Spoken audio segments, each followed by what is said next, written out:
boss babes and bosses out there. So in this video, I'm going to answer frequently asked questions when it comes to the topic being an international student here in Australia. How much is the tuition fee? What is the school schedule? Is it hard ba sa school? Yung ganon. If you want to know more about that, just keep on watching.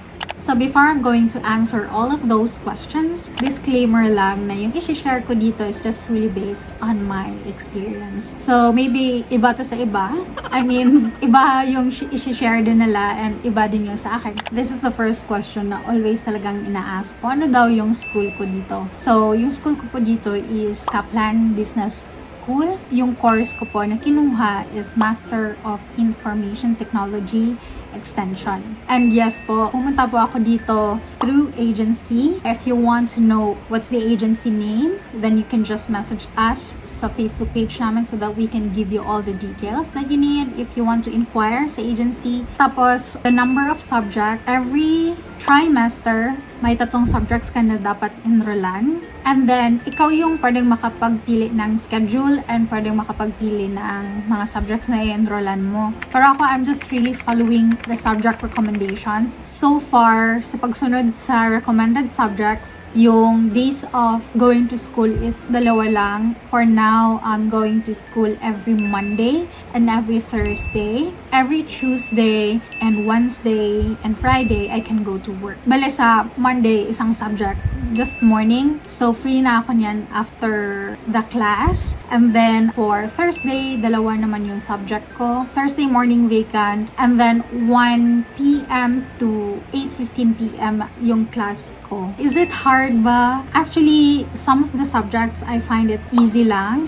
It's because meron akong background before kasi yung course ko before is computer science. So, technically, merong mga subjects na nakuha ko na talaga before and one of my favorite subjects way back pa. Siguro, what I find it hard sa assessment lang, especially if gusto ng maraming academic references. Sometimes nag-ask sila ng 10 academic references. Always case study, always researching yung pinapagawa most of the time. Meron ding parang you will have to do a report, do an evaluation or analysis, something like that, and you have to take a video, something like this, in just, let's say, sabi nila 10 minutes lang. So if maglagpas ka ng 10 minutes, like tatas agad yan sa score mo. Tapos ako pa naman yung type na I really want to deep dive all the topics, not just parang dinadaanan lang yung topics. So it's really hard for me to discuss everything in just 10 minutes. Sometimes sumusobra talaga and yeah, I have to deal with the deductions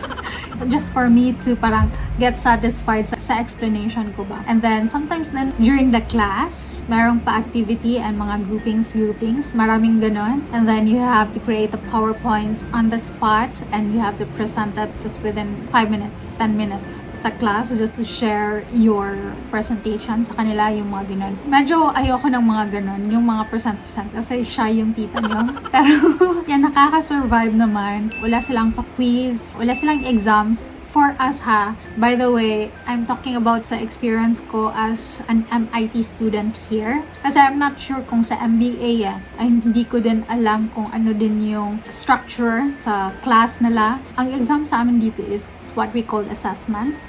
Yan nga, yung pinapagawa kami ng research papers, case studies, yung mga ganon. Hindi siya masyadong parang multiple choice, fill in the blanks. Wala masyadong ganon. Ang feeling ko lang nakakapag-take so much time, especially if programming, you have to create detailed documentation sa ginawa mo with references. And at the same time, you have to create a program for that. Based sa case study na binigay nila. Pero I would say, nakaka-survive naman. Siguro, na masasabi ko talaga na makaka-survive ka kasi yung mga close ko sa class namin, wala talaga silang background sa IT. Like yung previous bachelor's degree nila, hindi siya related sa IT. Pero nakaka-survive naman sila and malaki yung scores nila. So, I would say, if natatakot ka na mag-MIT dito, tapos meron kang previous knowledge na when it comes to IT, then I think you'll be good. Yeah, you'll be good talaga. Sa school namin, what I like is that meron silang parang career consultant ba? Like, if hindi ka pa masyadong fix sa course mo or meron kang mga tanong when it comes to your course, your pathway, you can ask the career coach. Pwede din silang magturo on how to lay out yung CV mo para mas madali kang makapasok ng work dito na related talaga sa course mo and all. Grabe yung support nila sa student. Yung student experience ko dito is I'm going to rank it 1 to 10. Siguro nasa mga around 8 to 9 talaga. So, mataas siya. Very friendly din yung mga staffs nila here and mga teachers. For the challenges naman na I would say for me very challenging sa akin as an international student is yung sometimes ba you have an idea or you have a thought, you have your own insights or you have your own opinion. Sometimes it's really hard to express in English. Like it's so very clear in your mind kung ano yung gusto mong sabihin, but it's hard for you to explain it sa class. That's one thing I think we can call that language barrier. The second one, hindi talaga mawawala tong time management sa akin ba? Na ipagsabay yung school at saka work. Actually, I really love the schedule na mag-start na ng 1 p.m. para may saktong tulog ba? Feeling ko pag sakto yung tulog ko, mas makakaisip ako. Kasi before, yung na-share ko sa video na to, yung nag-receptionist ako, like always akong sobrang maagang gumising. I experienced this one because parang sa programming yun na class, every time the class can't answer how to program this, yung ganun. Tinatry ng teacher na i-ask ako if alam ko, kasi alam niya na yung previous course ko is computer science. Pagtanong niya, I know na alam ko yung answer, but hindi talaga siya ma-form sa mind ko. Parang sinabi ko na lang, hindi ko alam. Pag sabi niya sa answer, like sa mind ko, it's super easy lang pala talaga. Alam ko to pero na hindi siya na-form sa mind ko. It's because super early and parang hindi na-function ng tama yung brain ko. Yan yung time na very stressed ako as a receptionist. Like every single day nag-work ako sa clinic. 5 hours, 5 hours, 5 hours. 5 hours, 5 hours, 5 hours. 5 hours and then 4 hours. Tapos I have to get up early every single day. Always kulang ako ng tulog. So, for me talaga, I would say, mas gusto ko talaga yung schedule na hindi early morning, even sa class or even sa work. Yeah, but at least ngayon, I don't have to wake up around 5:30. Ngayon, yung schedule ko sa work ko is 8 a.m. na and super close lang yung bahay namin sa work ko ngayon. Around 6:30 para makapunta ako sa work ko. Morning siya pero at least hindi ganun ka super early. So, for my third parang challenge ko dito is yung sa mga assessments lang na need talaga ng mga academic resources. Every time I do my assessments, like yun yung parang challenge for me to get all the academic resources. Because hindi lang siya like parang the resource. It's really like an academic, parang trusted and credible source of information talaga siya. But, meron namang provide sa amin na tool para malaman namin if this source is credible or not. So, as long as pasado siya doon, then we can use that. For me, that is so helpful. It's 𝐷IB.com. You can also check out that one if you want to find a very credible source sa internet. Kasi sa kadami-dami ng information sa internet, you will not know na kung saan doon yung credible at hindi. Kung saan doon yung pwede mong i-trust ang mga content at hindi, diba? So, some of you ask also about the tuition fee. Again, it depends. Pero based sa COE ko, nasa around